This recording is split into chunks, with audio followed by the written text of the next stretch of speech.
Okay, extremely quick video. Phone doesn't have a lot of storage. 1995 Camaro Z28, high beam switch didn't work. High beams didn't work. It can only be three things. It can only be the lights, it can only be the wires, and it can only be the switch. Now, for these cars, the switch, it's attached to the turn signal switch, but it's not attached to the turn signal module. At the end of the switch, you can see there's a little protrusion right there.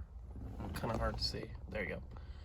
That sticks out from the stick and pushes on a little plastic thing, which pushes on a metal rod that runs down the column into a little connector down there that clicks on and off and toggles the high beams.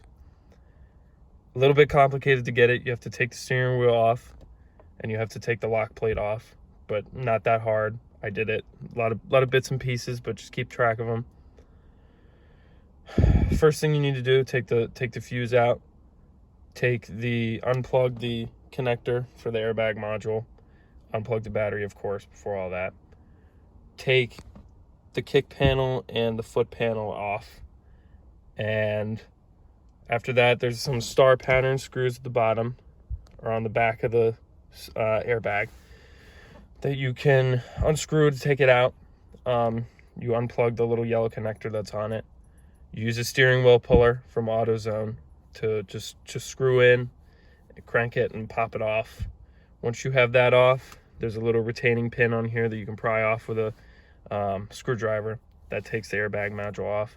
Then behind that's the lock plate, which you can use. You can still use the set from AutoZone, steering wheel puller, to push in the lock plate to take the pin out of that to get to the turn signal module. Then the turn signal module is held in by three screws, and then the little screw right there is actually the thing that connects to the stick. It's a little plastic piece that turns the turn signal thing. You can get that off. In order to get to this, to pull it out, you have to go underneath and snake it through and unplug it underneath there. If you look up a book or you look up the manual, it'll tell you how to do it. It's pretty simple. You just snake it through. And then in order to get this off, you have to take this little doohickey out. It's a long piece that slides in there, so you can just clip it with pliers and pull it straight out. Take this little diamond style one right here out to get the lock cylinder out for the key. And then in order to get this entire plastic piece off around this, you have to take those three out, and this slides off. There's a little spring here that comes off, blah blah blah blah. In order to get that, and the way I fixed it was mine wasn't clicking, so I thought there was something wrong with it, but it turns out it just didn't have enough swing in the stick in terms of the little connection right there between the piece that pushes in and the end of the stick. So I just used some JB Weld to coat it flat on there as much as possible, and it works. And a way to check to see if your high beams even work is you can pull the little rod right here. You can pull the rod and it clicks it.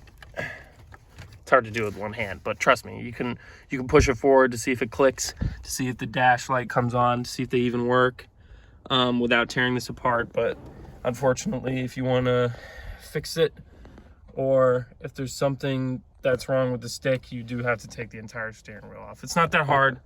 I'm not really mechanically inclined, but I did it. So let's hope I put it back together right.